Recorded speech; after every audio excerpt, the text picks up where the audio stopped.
Trending na trending ang Borsan cheese na to, kaya tara tikman natin. For today's vlog, itatry nga natin itong trending na Borsan cheese. Actually, matagal ko na tong nakikita. Pero lately lang talaga siya nag-trending na masarap nga daw ka-partner ng crackers. Sakto nga nakita ko to sa grocery shop. So sabi ko, bakit hindi din namin itry? So pagka-open mo, ganito lang pala yung itsura niya and ganito lang siya kaliit. Commercial muna, binigyan ako ng malamig na Coke ng daddy ng twins. At tara, i-open na natin para matikman. Yung amoy niya is amoy garlic bread. Tapos syempre, maaamoy mo talaga yung cheese. Para sa crackers, ito yung nabili ko kasi ito daw yung popular dito. At in fairness naman sa crackers na to, masarap nga. Anyway, yung Borsan cheese, masarap nga siya ka-partner ng crackers. So kung mahilig ka sa cream cheese, magugustuhan mo to. Kung i-explain ko yung lasa niya, para kang kumain ng garlic bread na merong cream cheese. So ganun lang naman siya, soft cheese siya, tapos merong garlic and herb. And syempre, itong crackers. Pasok na pasok nga naman to sa madaliang snack. At hindi nga ako makapagpigil pagkain kaya nakalahati ko kaagad itong ating Borsan cheese. Dumating din ng twins and sabi ko itry din nila pero ayaw ni Chino. Habang si Charlie naman nagustuhan niya itong crackers. Nahiya pa nga at nagtatago. Tapos tingnan mo pa simple siyang kumukuha nitong crackers tapos nag-walk out na pagkakuha. Sabay-sabay nga din palang dumating yung mga deliveries ko today. At ito yung package ko from Charlotte Tilbury. Nag-decide na kasi ako na mag-invest sa mga high-end makeup. So ito na naman tayo sa pagiging gastador. Pero in fairness naman talaga sa quality ng makeup na to. Kahit mahal, sulit na sulit talagang binayad mo. At buti na nga lang din na tama yung mga shade na nabili ko. At syempre, panimula pa lang to at marami-rami pa nga akong kailangan kumpletuhin. Pero diba kahit yung packaging super ganda. Next naman is itong in-order kong bag from Charles & Keith. Hindi kasi talaga ako mahihilig sa mga malaking bag. So, gusto ko talaga lagi yung mga sling bag lang. Pero this time ito, shoulder bag to. Sobrang nagandahan kasi talaga ako and parang bagay siya sa lahat ng OOTD. Diba? Super ganda ng bag na to. Mukha lang siyang maliit pero marami na din kayong malalagay dun sa loob. Next naman is itong in-order kong sapatos para sa twins. Ang bilis-bilis kasing lumaki ng kanilang mga paa. So, kailangan na nga nila ng mas malaki pang shoes. And ang napili ko is itong Adidas Samba na kulay black. Meron ako nung white pero parang mas bagay talaga kasi sa twins ang black para hindi rin dumihin. 2 sizes up na nga yung in-order ko at parang medyo napalaki. Pero siguro okay na din para mas matagal nilang magamit. Yung medyo makakapal na socks na lang muna yung papasuot ko sa kanila. And diba, bagay na bagay talaga sa twins. At nung tinanong ko kung i-return ba namin. I should know. You should know? Yeah.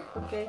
Ayaw ngang ipabalik at mukhang nagustuhan din yung sapatos. Nakita nga din pala nila tong tinatago kong sweets. So, ito naman is Build a Burger. So, mga candy lang siya na pagpapatong-patungin mo para magmukhang burger. Meron dyang buns, meron parang tomato, tapos meron ding lettuce. Meron din pala yung mismong patty kaso hindi ko nakita. Hamburger candy. O diba, tuwang-tuwa na sila dyan. So, ito pala yung patty, tapos ito yung lettuce, tapos kung gusto nyo ng tomato, pwede nyo siyang dagdagan. Kaso, kukulangin na, kaya dalawa na lang yung nagawa namin. Kaso, ayaw na nung dalawa, at ayan nga, nag-walk out na. Namimiss na siguro nila yung mga DIY candies namin. Kaya siguro next time, maghahanap ulit ako ng Japanese candies.